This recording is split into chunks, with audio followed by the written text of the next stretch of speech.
Okay, we will officially open the meeting of the Police Services Board for Norfolk County, excuse me, September the 25th. I'll ask for any disclosure of pecuniary interests, and if so, the general nature thereof. Seeing none, we do have a quorum. 3 of 5 members are present. The mayor's regrets were sent. I'm not sure about member Dave Murphy at this point. We do have a couple of additions to the agenda. If you want to please make a note, and I will speak to them. One is a recap update on the false alarm bylaw, and you see on page 3 of the agenda, page 3 of 9, is the resolution from council. And also I will be bringing you up to date on most recent occurrences with the community policing committees. And we'll be discussing both of those following the meeting with Nikki Sloat from Community Services as well. And before I move on to any kind of bureaucratic business here, I do have one presentation to make, and if Carol, would you want to come up here, please?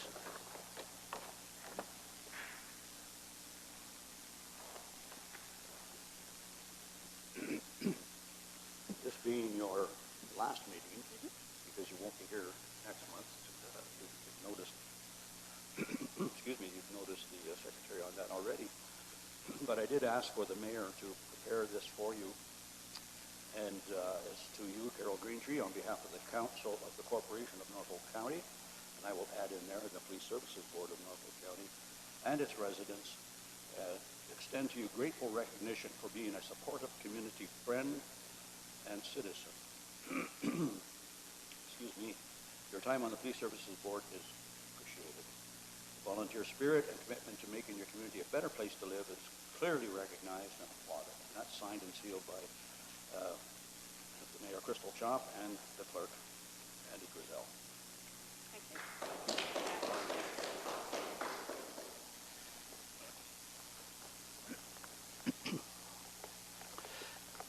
And as we indicated, Carol's term expires on the 31st of October, but she will not be here at the next meeting. And the other political appointment, Mr. Murphy, his term expires at the end of December, so we'll expect more news, I guess, from the new government of Ontario at some point in the future. Excuse me. I'm not sure why I have this. I would need a mover and a seconder to accept a check that's been delivered to the Police Services Board in the amount of $15.78 from the Police Auctions Canada. Mover, seconder.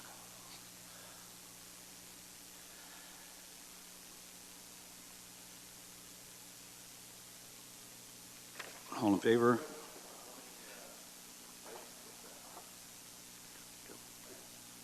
I don't know. $15, probably 4 or 5. We just they just send the funds. There is an itemized list, but it's back at the office. But again, that's 50% of what they sell it for. So they sold it for 33 whatever, and we get 50%, which is still, we don't have to have the hassle of moving the product. Exactly. The next item, item 5, is the approval correction of Police Services Board minutes from the September the 4th meeting. Errors, omissions, corrections, if any. Seeing none, we'll accept those as adopted. Thank you very much. Business arising from the minutes. Anything from the floor? No. Correspondence. Item number 7 is the notice of appointment of Mr. George Santos of Simcoe, and his term will commence excuse me, on the 1st of November 2019 for a period of 3 years. And you may have noticed when I've sent out a general notice to the board, I've included George in the CC portion just to keep him up to date so he doesn't walk in here cold at the November meeting without knowing what's going on. And that takes us to reports and discussion items. Number 1 is the OPP monthly report. Inspector?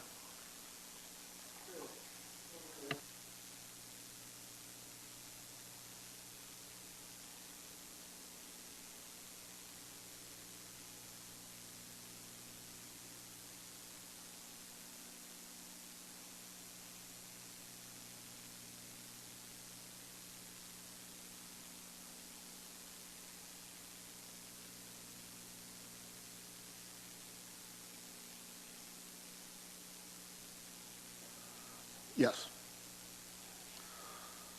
Tributes, none. Correspondence, Crime Stoppers, summary of activities for August 2019. Highlights, there have been 400 anonymous tips received this year. Promotions, presentations, meeting, they participated or presented to or gave promotional items to the Kids Fishing Derby held at Deer Creek. The Lights and Sirens Ball Tournament, which is used to raise funds for the Special Olympics, the Golf Committee, and the Circle K store in Hagersville for their robbery prevention activity. Media relations, they conducted the usual media relations throughout the month, and in particular was the Circle K in Hagersville, the Clear Zone Robbery Initiative. Fundraising, they had a shredding event held on September 7th in Dunville.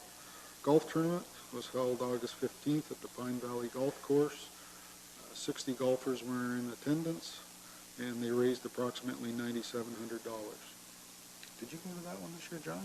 It was well attended. And nothing else to note there. Locally dedicated hours of overtime for August, 961 municipal hours, 209 provincial hours. The next pages are the crime statistics. If you reviewed them all, if you have any questions, please ask. Of particular note, in the month of August, the Community Street Crime Unit was involved in 17 occurrences. There were 4 warrants executed. A total of 4 persons were charged with a total of 24 charges. There were 15 drug seizures valued at $996 and 16 property seizures valued at $6,413, 2 cash seizures, and no vehicles seized. During the month of August, under Mental Health Act, members were involved in 30 Mental Health Act related occurrences, dedicating 245.25 hours to their investigations, and the average year-to-date time spent for mental health call is at 7 hours. During the month of August, we had 8 impaired drivers. Focus patrols, the Simcoe Foot Patrol downtown was completed at the end of August. As a result, 10 officers dedicated 81.5 hours, along with, there was an auxiliary officer with them, so that's another 81.5 hours under the auxiliary program. They had numerous interactions with the public and business owners. There was positive feedback received from the BIA, so it was a positive initiative. Excuse me, Inspector, on that note, particularly with the new board of directors at the BIA, have you or any of your staff sergeants attended any of those meetings? Because I know they're talking about putting cameras in downtown. Our community mobilization officer, Jay Eberly, attends those meetings. Okay. I haven't been able to make them because every time that they have one on, it's another meeting schedule conflict, but Okay. We're in contact with them. Thank you. During the Simcoe Foot Patrols, officers were involved in a variety of events. Carnival, of course, the fastball tournament, the Lynn River Music Festival, as well as they took various calls for service while they were downtown, traffic complaints, ambulance assist, parking complaints, LL violations, alarms, and 911 calls. Focus patrol for property crime in Port Dover was generated in response to an increase in property crime that we observed in the northeast area of Port Dover, and officers dedicated several hours to that. No charges were laid, but the property crimes ceased, so that worked there. Under traffic, start of school, we have a school bus passing initiative on Norfolk Street north, and it's running now, will be finished at the end of September, as well as we have one on James Street in Delhi which will run for the month of September since we normally have issues on James Street as well. Speeding on Lyndale, focus patrol was generated there in response to a speeding complaint. As a result, 4 3/4 hours were dedicated to Lyndale Road and 1 speeding charge was laid. Focus patrol on Mechanic Street in Waterford, again, was generated in response to a speeding complaint. 6 hours were dedicated, 7 charges were laid. Highway 6 and Pheasant Trail outside of Fort Dover, focus patrol for speeding and Big 4 violations were conducted there in regards to a speeding complaint. Again, 6 3/4 hours were dedicated, 5 charges laid. Colonel Talbot Road and County Road 30, focus patrol was held, again as a result of a speeding complaint. 4 hours were dedicated and 14 charges laid. Focus patrol speeding in St. John's Road, generated as a result of a speeding complaint again. 9.5 hours dedicated, 7 charges laid. And a focus patrol on Brantford Road,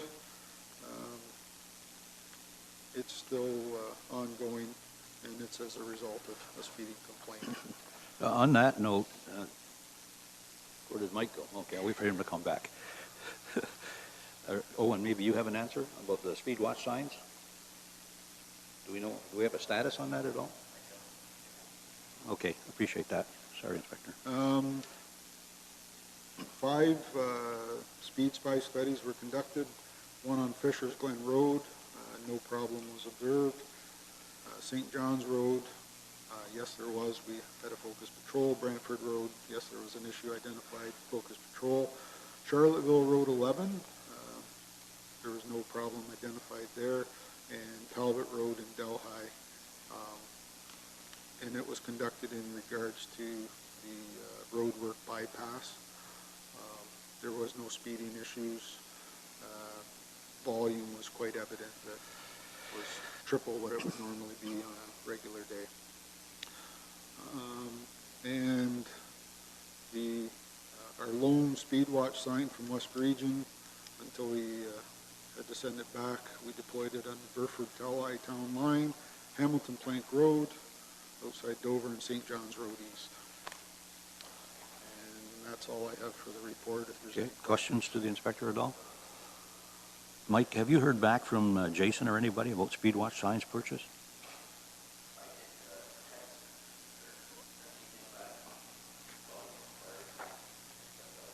Okay, and Owen's going to make an inquiry for us, then we'll find out.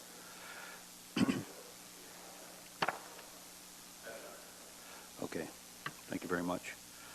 And more generally, as related to the inspector's report, I've asked council 3 times now to get their priorities, their policing priorities to us. I haven't heard yet back.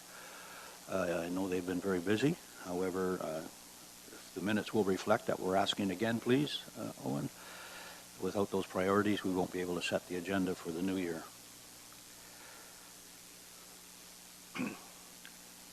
Port Dover, Friday 13th, item B under 8. Nothing? It was held. Yeah. There were no, from a policing perspective, there were no major incidents. From a policing perspective as well, the changes that were made, I believe, increased the public safety of the event. And yes, they may need some tweaking, but I believe that it was a positive move forward. Thank you very much. Any questions from the board? Okay, and that takes us then to a follow-up, my presentation to council on September 17th, dealing with the false alarm proposition. And on page 11 of our agenda, it was page 3 of 9 of the council agenda, but certainly on page 11 of our agenda, so if you look at the bottom of your page, you'll see the numbering system there. And it was moved by Councillor Columbus and seconded by Councillor Rabbits and carried that community services staff and in-house legal counsel be directed to work with the Police Services Board upon false alarm processes and report back to Council and Committee with a final proposal that has been reviewed by the Police Services Board in January of 2020. Certainly, yesterday and last night I was looking at this item particularly, and communication with Owen and with Nikki Sloat from Community Services. What I had proposed to them is that Owen work with Nikki and prepare a preliminary draft of a new bylaw and policy using the material that we currently have on and any new material that they can find. Circulate the first draft material for comment to the PSB no later than the October meeting, and that would include you, Inspector. Then we would comment back with any concerns or issues or additions. Owen and Nikki would refine the drafts based on those comments and submit the material to the PSB for the November meeting. And then we would ask Norfolk County Legal to look it over carefully, and then hopefully make a presentation to Council at their December meeting. So that's sort of what came to my mind last night. It gives us almost 3 months to get the material together and to work on it. And things that we want to sort of look at came off top of head. Do we want the alarm monitoring stations to be registered or not registered? And if so, or if not, would there be any payment that they would have to make? What would be the conditions of that registration? Would there be any conditions that a suspension of response from the police would be an issue? And we'd have to get a legal opinion on that. Certainly, it's in the Toronto material that they and others that I've looked at, Guelph being one, where they do suspend response. And that may impact something that you have at the corporate level, Inspector. Yeah. And I believe I looped you in on the email. I'm not sure if the other board members, I guess it was 2 weeks ago maybe now, I had a conversation with corporate, and corporately they are looking at the verified alarm response policy for the OPP as a whole, and the decision note has gone up to the Commissioners Committee. They're waiting for a response from that. So that may have some impact or on the bylaw. Mm-hmm. So just as you know, that's going on parallel as well. They're also looking at the 911 call response, which quite frankly here in Norfolk is growing by leaps and bounds, far more than false alarms are. Yep. So corporately they're looking at that as well. I would assume it's the tower site pings that we continually get. Just so the board members are aware of that. That might have some effect on the bylaw. Yeah. And that's all good news. I guess one question I would have is there any opportunity for input from those municipalities that use the OPP? Corporately, they advise that they have engaged all the municipal police services that currently have a verified alarm response policy mm-hmm. to see how that's going. Have they reached out to other municipalities? I'm not sure. Okay.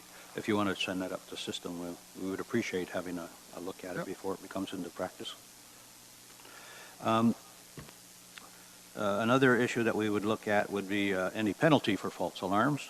We know that under the 2019 estimate that a call for service is approximately $190. So that might be a starting point. I'm not sure. We'll see what discussion takes place. And the fourth one that came to my mind, I think, was, of course, a point of contact in the bureaucracy, in the staff level. Would it be Community Services or would it be the Secretary of the Police Services Board? We'd have to work that out as well. Fundamentally, what we want to achieve is a pre-screening of all alarms to verify their veracity to the extent and ability of the person or corporation that's monitoring these alarms. It will be a matter of what legal matters are to be in the bylaw and what operational matters are in the policy. So I want to distinguish very clearly that the bylaw will deal with the situation and the legal aspects of what this does, the policy, which would be distributed broadly, would contain the operational aspects. So we'll see when we get that first draft in front of us, and we'll kick it around a whole bunch, and hopefully by December we'll be ready to go to council. Any questions or comments on that? Yes, sir. Just operationally, if we receive a call at the comm center, we will respond. Oh, absolutely. Doesn't matter whether they're at, you're talking about Yep. suspensions, we still will respond. Yep. That is our liability. Yep. We must respond. I said this at council, and I'll repeat it as often as possible. If a call comes in, We will respond. depending on your priority calls, Well, we will respond to the Yes. call, it just depending. yeah, and if it turns out to be false, we'll deal with it. But they will get a response. Yeah, and there's no intention to change that in any way, shape, or form. The idea here is to the best of anyone's ability, is to say the call that comes in will be hopefully a good call. Then the second one was on September 19th, a follow-up to the Community Policing Committee Chairs meeting. We've had two meetings, of which Councillor Columbus attended, as well as the inspector, and I think you were at the first one, John. And there will be a notice going forward to council that the community policing committees are disbanding. The issues have become fundamentally a lack of resources, volunteers coming forward to continue those programs in the community. And so it was a decision taken by the chairs of the committees, not by the Police Services Board. We do have a correspondence from them, and it's attached to the handout that's on your table in front of you. And you can see that the second page is the motion that came forward from the chairs of the committees. What we see is a path forward is for Owen to work with staff, whoever they may be, and devise a working draft of a new terms of reference for a strategic committee. And I don't want to prejudge the outcome, but the discussion at the committee meeting was fundamentally a representative from each of the 7 wards to form a Norfolk-wide committee. And we'll see how far that goes and what the outcome might be. So when Owen will work with whoever and create a working draft for us to look at, we'll distribute that draft to us and the community chairs as well, no later than the October meeting of the Police Services Board. Then we will refine the draft based on comments for final review by the PSB and the chairs of those committees, no later than the November meeting, and then a presentation to council in December for their consideration and approval. So again, by the end of December, hopefully both the issues of false alarms and community policing will have been addressed, and council will have made a decision on both those issues. Comments, Michael? You want to turn your microphone on, please, sir? It's unfortunate that it's come to that the volunteers are slowly disappearing, I guess. They've done a good job for the community over the years. I think they've been probably working effectively for over 20 years as well, before Norfolk County Council was born. And it's just always the same. Everybody's got other items on their plate to deal with, family and business.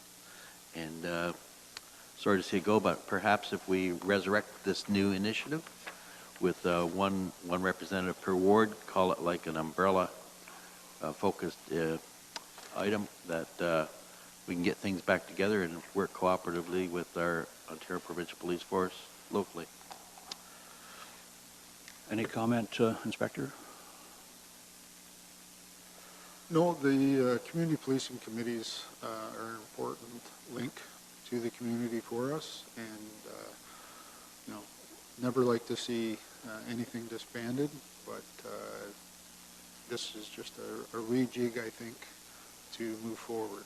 So I think it'll work. It's a positive. It keeps the people that want to be involved, and gives the community a place to bring their concerns forward to us.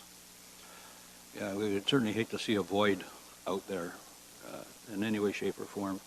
As Councillor Columbus has indicated, it's been going on for quite a long time. I know that back in 2014, we rejigged the system a bit in terms of how it was funded, and we were informed at that time that a few of them had dropped off. I think Wyndham was one of them, Charlottesville, yeah. So, you know, I guess that should have been a warning sign for everyone that this was happening. But here we are, and we'll deal with it, and we will take every opportunity and advantage of the corporate communications folks to get the message out as clearly as we can that volunteers will be needed for this venture. Anything further? Okay. A follow-up to the Ontario Association of Police Services Board Zone 4 meeting. Owen, anything further? Mike, are you going to go? Oh, it was yesterday. Oh, my God. Did anybody go? Okay. Thank you. I know I couldn't go. I announced that.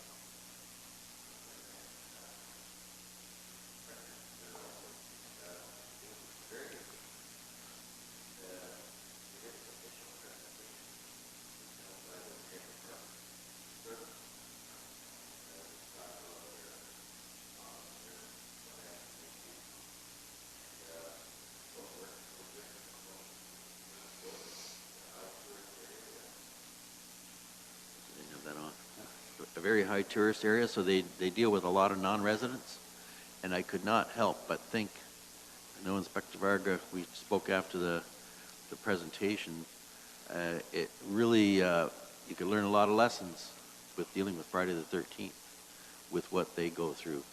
They have 22 officers, they work 12-hour shifts, and they have a high percentage of student officers, I guess, in the summer season. And they spoke about things like when the Walenda person was trying to walk across the tightrope, you know, there was like 100,000 people or something were watching that and that type of thing. So I'll let the inspector perhaps would like to comment too, but it was very, very interesting, and it was different than what normal policing is had across the province. Thank you.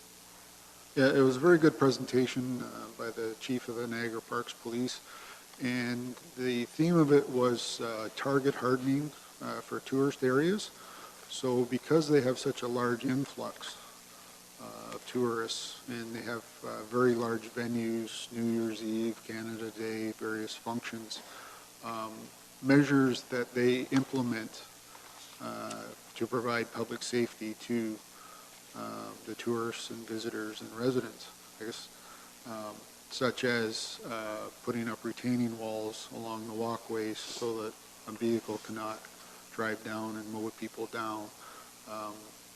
The tightrope walk, the concern there was 100,000 people, and if he fell, that 100,000 people would push up against the retaining fence to try to look over the gorge to see where he went. They spent quite a lot of money reinforcing that wall just for that reason. And putting up barriers so vehicles can't enter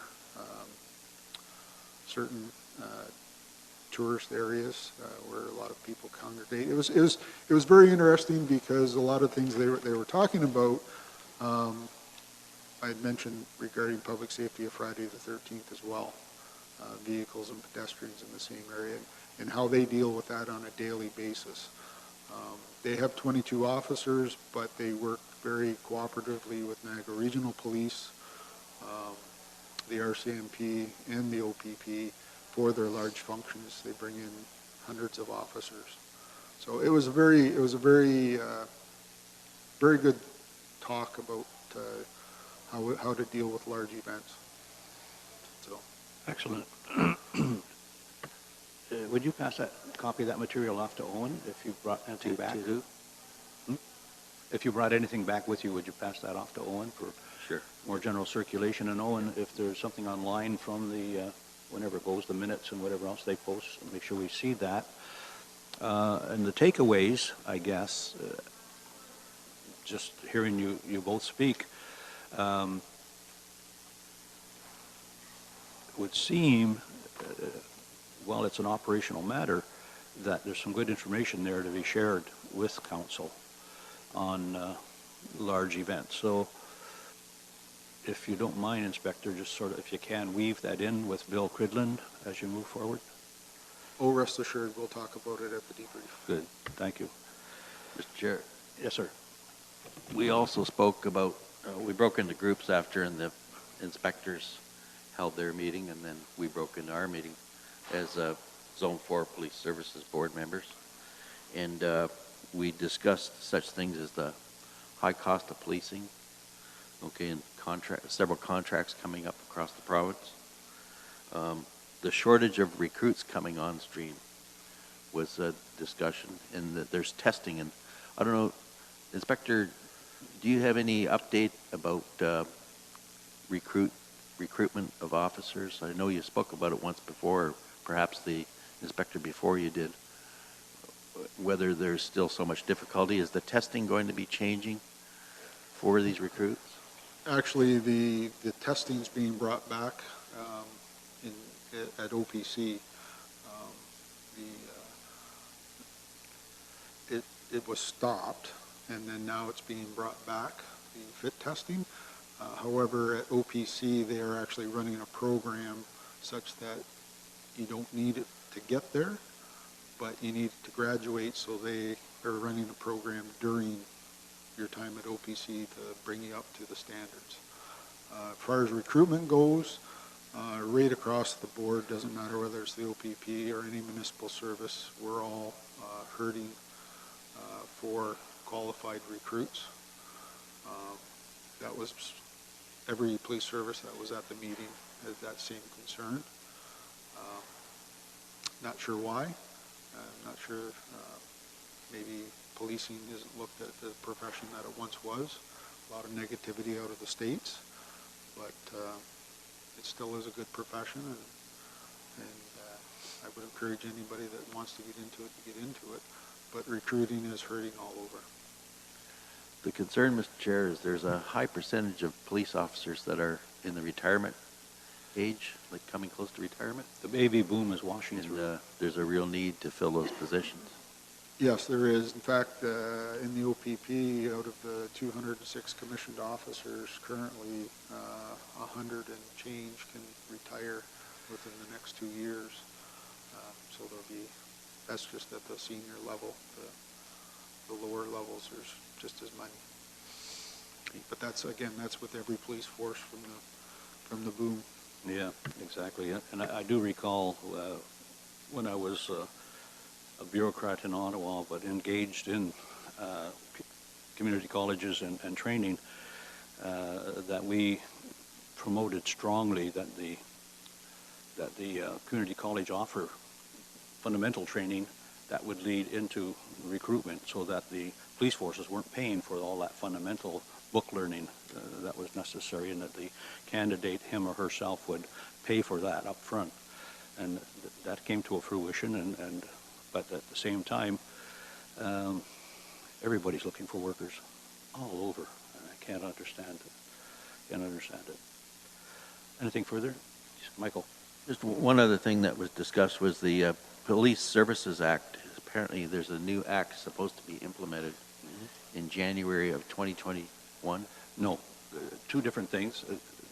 The Police Services Act of 1990 will disappear after the new legislation is put into force. It has received approval by the government, but it has not received royal assent as yet. And what's happening is that they are trying to now bring the regulations in line with the new legislation. What has to happen by January 2021 is the municipality must put in place a community safety and well-being program and policy. So So it's the regulations It's the regulations that are holding up the that are enactment holding of the things new up, legislation. which have to arrive by 2021, I guess. Yeah, they're hoping for 2021, but in our section of the meeting, they actually said that they don't have any timeline for it. Yeah. They've just heard rumors of 2021, but the regulations are what the holdup is. Yep. But by 2021, the municipality must have the plan in place, the community safety and well-being plan. And that will engage a very long, or wide and large table of people from every walk of life, because we're talking about community safety and well-being. And it will, I hope the outcome of that exercise will be more harmonious and integrated communications across the board with everyone concerned, which again leads into the discussion about police services boards and looking at the legislation and the thing that does not change in either the current or the pending legislation is that crime prevention is number one, law enforcement is number two. And it's no secret that all of these initiatives that we're dealing with, like false alarms, is to move valuable resources into the most critical areas as much as we can. Anything further? Okay. Other business. Can you get in touch with Nikki and see if she's available earlier, please? The next meeting is scheduled for October the 21st here at 9 o'clock. I will not be in attendance. Carol, you will not be in attendance. You've notified us of that already. Hopefully we'll have a quorum, so the mayor and Mike and Mr. Murphy will be the people on the agenda, hopefully. And that day also is a memorable day in Canada. It's election day. Not that it has any impact on what we do. Yes, sir. I just want to ask the inspector a question here. It came up at our meeting at Niagara. I'm sorry I missed it. I made a note of it here. The alternative accident reporting centers. There was a report that was given to us that these are very valuable tools to speed up things and streamline. Do you know, where are we in Norfolk County with an alternative accident reporting center? The collision reporting centers, CRCs is how we refer to them in the OPP. They're set up all along the HSD corridor, so the 400 series highways. They're set up in detachments there. West Region, last year, it's probably 6 months ago, maybe 8, set up a collision reporting center in Essex County as a trial. And then once they work the bugs out there, they would like to roll it out amongst the other municipalities in West Region. So I have a room right now that to put it at the, have it all designated at the office. I need some funding for some renovations, which currently is hard to come by unless the police service board or municipality would like to assist me there. But they would relieve a lot of officer road time. In Essex County, I believe they divert about 51 or 52% of the motor vehicle collisions to the reporting center. And can you share with us how the system works? Someone's driving, they have an accident. So if there's a little fender bender downtown Simcoe here, there's no injuries, and the cars are drivable, they can report right to the detachment wherever the collision reporting center is located, and the report will be taken there. If someone hits a deer or a raccoon, they can report it to the collision reporting center. An officer doesn't have to go out to see it. And these would be open like 7 days a week? No, what happens is they look at the analytics to see when the high collision times are, and then set the times for the office there. Because if you hit a car deer at 11 at night, there's no need, you don't need to report it till 8 in the morning, really. It's the insurance company that you're doing the report for. If it's a personal injury accident, then an officer will still attend.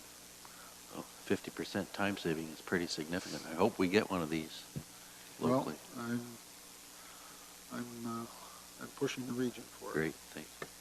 This was something that I raised with Inspector Horvath when he was here, and just keep pushing it forward. But in a rural area, it's a little more difficult. As the inspector said, you look at the analytics, you look at the numbers, and see where to best place it and when to best do it. So hopefully we'll see one in my lifetime. And thank you for raising the deer and the raccoon issues. Because I think I copied everyone. Councillor Van Passen sent me an email asking me to bring something forward, and it was a response he had from a executive assistant or an assistant to one of the members of provincial parliament concerning animals and who's responding to animal concerns. And it was Councillor Van Passen's view that this was a police matter, and police should be looking at it until the government gets its ducks aligned and figures out how to respond. The inspector was kind enough to share with me and us, I think, I'll have to go back and look, 2 media releases that came out from the OPP on this issue. And for livestock particularly, it's correct me if I'm wrong, 1839 animal. 18339 animal. And that's the number they're supposed to call for livestock concerns and issues. And you do know that we've been having discussions about raccoons and skunks and that kind of stuff locally, and there was a media release went out. Don't call the OPP about barking dogs, and don't call the OPP about small animals running through your backyard, type of thing. I think it's incumbent on Councillor Columbus, to take this up and put a media release out more broadly, I think to the citizens of Norfolk, if you don't mind bringing that forward on our behalf. Yeah, please. Go ahead, Inspector. Just a slight correction on that. The memos I shared with you were put out by the Ministry of Solicitor General. It was not the OPP. It was the Solicitor General's direction to the police services. Yeah, thank you very much. So, and I guess the outcome is they're still working on it. A number of counties have partnered with their local humane societies to deal with some of these issues. We do know that Haldeman, Brant, Oxford, Elgin, Norfolk don't have formal humane societies. And so in my email response, it was for council to pick it up and take it forward and discuss it. And that was sent back to Councillor Van Passen, copies to yourselves. That it's a council responsibility to start to look at what your options are, what their options are, and if they want to partner with one or more other jurisdictions to find a solution, it's up to them to kick that around and discuss it. But we don't really want the valuable resources of the OPP committed to chasing a rabid skunk or a wacky raccoon or some other thing. It's not their place. And as the Solicitor General's media release has said, it's 18339 animal. That's what you call. There it is. Anything other for other business? Okay, we've asked Nikki Sloat to join us. Everyone is welcome to attend that meeting, and it's to kick around those options that I've already discussed relative to false alarms and community policing. Now, that's the connection with staff through Mr. Cridland's department. If there's nothing else around the table, then we will go into closed session, and I have a motion before me to do that. I need a mover and a seconder. Yeah, I'll get to you in a second, sir. Yeah, thank you very much. All in favor? Thank you. There you go, Owen. I'll sign it later. And question period. Yes, sir.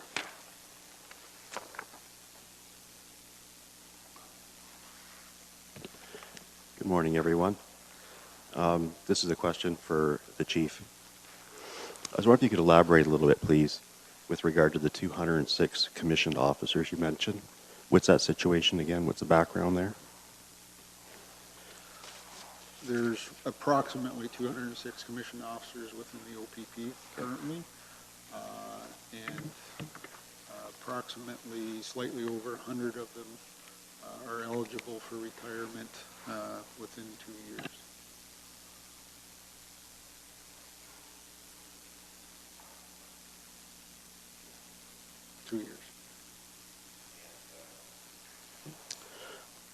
What is a typical rank of a commissioned officer? Is it basically like sergeant up? Inspector, superintendent, chief superintendent. We're talking senior management here. Correct. Yes, okay. Okay. And Mr. Chair, you mentioned that a priority under something was crime prevention followed by law enforcement. Was that the Police Services Act that you were referring to?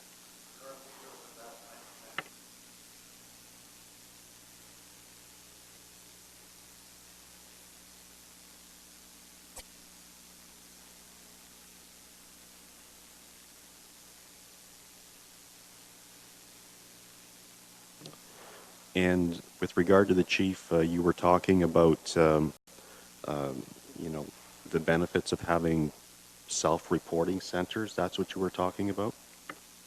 I think the conversation was regarding the collision reporting centers. Yeah. But we do have self-reporting online.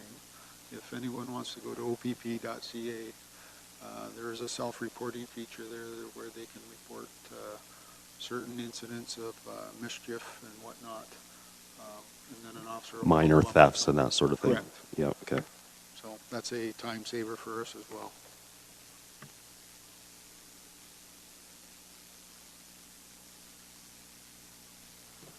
But with regard to that self-reporting center at opp.ca, that's not a place to go with regard to reporting collisions. We don't have that. Correct. Facility. A collision, you still need to have an officer come out, investigate it here in Norfolk County. All right. Thank you. Yeah, I need to clarify some of these things because the acoustics in here can be bad. There's nothing for the voices to bounce off, and they just kind of fade off into the corners, and I just want to make sure that I heard what I think I heard. Thank you very much. And I will say, Monty, prior to your arrival, we did present Member Greentree with a certificate of her service to the community. And as you have heard, this is her last meeting, and she will not be at the October meeting for personal reasons.